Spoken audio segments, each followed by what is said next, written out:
নমস্কার, সবাইকে লেক্স প্রেপে স্বাগতম। আমি অরিত্রী বলছি।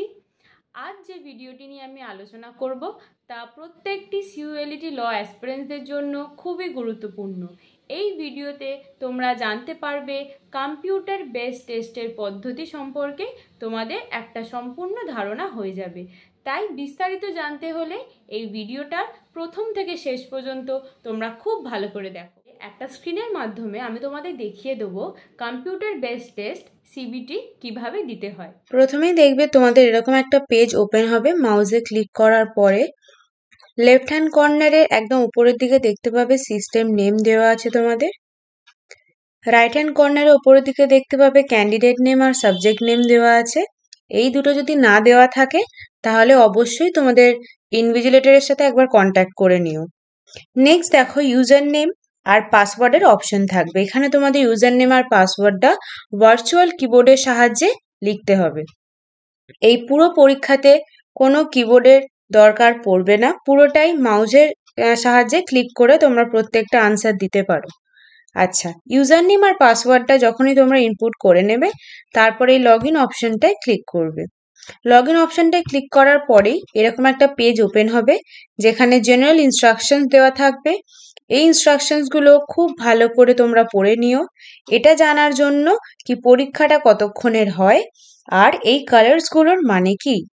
ওপরে তোমাদের ডিফল্ট ল্যাঙ্গুয়েজ দেখতে পাবে, এখান থেকে নিজেদের ল্যাঙ্গুয়েজটা চুজ করে নেবে। কে কোন ভাষায় পরীক্ষা দিতে চাও এখান থেকে সেটা তোমরা চুজ করে নিতে পারো। নেক্সট জেনারেল ইনস্ট্রাকশনসগুলো পড়া হয়ে গেলে পেজটাকে একটু নিচের দিকে স্ক্রল ডাউন করলেই তোমরা দেখতে পাবে এখানে একটা ছোট্ট চেকবক্স দেওয়া আছে। এটাতে ক্লিক করে তোমরা এই প্রসিড অপশনটায় ক্লিক করবে। এই প্রসিড অপশনটায় ক্লিক করলেই আরেকটা তোমাদের পেজ ওপেন হবে, ওখান থেকে তোমাদের এক্সামটা স্টার্ট হবে। এই হচ্ছে সেই পেজটা। এর উপরে তোমাদের candidate name, exam name, subject name আর রিমেনিং টাইমটা শো করবে। এরকম একটা কোশ্চেন নাম্বার 1 থাকবে আর প্রত্যেকটা কোশ্চেনের 4টে করে অপশন দেওয়া থাকবে। এই 4টে অপশনের মধ্যে একটা অপশনকে ক্লিক করে তোমাদের এক্সামটা দিতে হবে। এবার বুঝে নাও এই কালার্সগুলোর মানে কি। যদি হোয়াইট বক্স থাকে তার মানে হচ্ছে নট ভিজিটেড। কোনো কোশ্চেন যদি না দেখা হয় তাহলে হোয়াইট বক্স এরকম দেখাবে নট ভিজিটেড। বক্স মানে হচ্ছে নট আনসার্ড। যদি কোনো কোশ্চেন দেখো কিন্তু তার যদি তোমরা আনসার না দিয়ে থাকো তাহলে সেই ক্ষেত্রে সেটা রেড বক্স, মানে নট আনসার্ড, কোনো উত্তর দেওয়া হয়নি।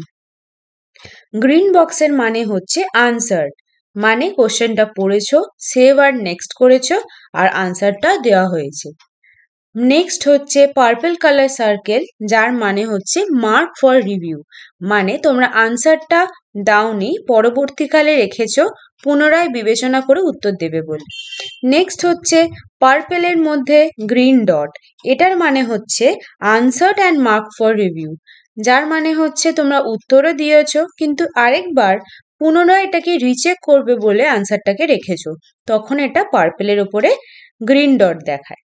আচ্ছা, ঠিক তার নিচে দেওয়া থাকবে তোমাদের কোশ্চেন প্যালেট। এখানে নাম্বার অফ কোশ্চেন্স দেওয়া থাকবে। ধরো 100টা প্রশ্ন তোমাদের আসে পরীক্ষায়, তো এরকম 100টা প্রশ্নের এখানে প্যালেট দেওয়া থাকবে। তোমরা এখান থেকে যে কোনো কোশ্চেন নাম্বার চুজ করে সেটার আনসার করতে পারো। এইভাবে চুজ করে নিয়ে আনসার তোমরা করতে পারো। একটা ডেমোর সাহায্যে তোমাদের এবার এটা আমি একটু বুঝিয়ে দিই। কোশ্চেন নাম্বার 1 ধরো, কোশ্চেন নাম্বার 1-এ গিয়ে তুমি যে কোনো একটা অপশনকে চুজ করলে, তারপর সেভ আর নেক্সট অপশনটায় ক্লিক করলে এটা অটোমেটিকলি গ্রিনে টার্ন হয়ে যাবে, তার মানে তুমি আনসার করেছো। নেক্সট যদি কোশ্চেন নাম্বার 2টা আমরা ভিজিট করি কিন্তু ধরো কোনো অপশন না চুজ করে যদি আমরা নেক্সটটায় প্রসিড করি তাহলে সেই ক্ষেত্রে ওটা রেড হয়ে থাকবে, তার মানে এখনো আনসার করা হয়নি, নট আনসার। নেক্সট হচ্ছে কোশ্চেন নাম্বার 3, যদি এটাকে আমরা কোনো একটা অপশন চুজ করে আমরা save and mark for review করি তাহলে সেই ক্ষেত্রে দেখো একটা পার্পল সার্কেলের মধ্যে গ্রিন ডট হচ্ছে, একটা আনসার আমরা করেছি, করে save and mark for review আরেকবার দেখার জন্য এটা রাখা হয়েছে। নেক্সট দেখো কোশ্চেন নাম্বার 4-এ যদি ক্লিক করি আর সেখানেও যদি কোনো একটা অপশন চুজ করে mark for review and next করে রাখি তাহলে সেই ক্ষেত্রে দেখো এই অপশনটা পার্পল কালারের সার্কেল হয়ে যাচ্ছে। আশা করছি তোমাদের এটা আমি বোঝাতে পেরেছি এই কালার্সগুলোর মানে কি হয়। এইভাবে তোমাদের পুরো আনসার্সগুলো দিতে হবে, সবকটা আনসার্স দেওয়ার পরে লাস্টে তোমাদের এই সাবমিট অপশনটায় ক্লিক করে দিতে হবে। সাবমিট অপশনটায় ক্লিক করার পরে এখানে তোমরা দেখতে পাবে নাম্বার অফ কোয়েশ্চেন্স কটা ছিল, আনসার কটা হয়েছে, নট আনসার্ড কটা, মার্ক ফর রিভিউ কটা রাখা হয়েছে। এইভাবে পুরো একটা এক্সাম সামারি তোমরা দেখতে পাবে। আর এটাকে কনফার্ম করার জন্য ইয়েস করে দিতে হবে। ইয়েস করলেই দেখতে পাবে থ্যাংক ইউ সাবমিটেড সাকসেসফুলি বলে লেখা চলে এসছে। তার মানে তোমাদের এক্সামটা ভালোভাবে কমপ্লিট হয়ে গেছে। ভিডিওটি দেখার জন্য তোমাদের সকলকে ধন্যবাদ। আমার এই ভিডিওটি যদি তোমাদের উপকারে আসে, আরও গুরুত্বপূর্ণ ল আপডেট পাওয়ার জন্য এই লেক্স প্রেপ চ্যানেলটিকে অবশ্যই একটা লাইক, শেয়ার ও সাবস্ক্রাইব করে দিও। নমস্কার।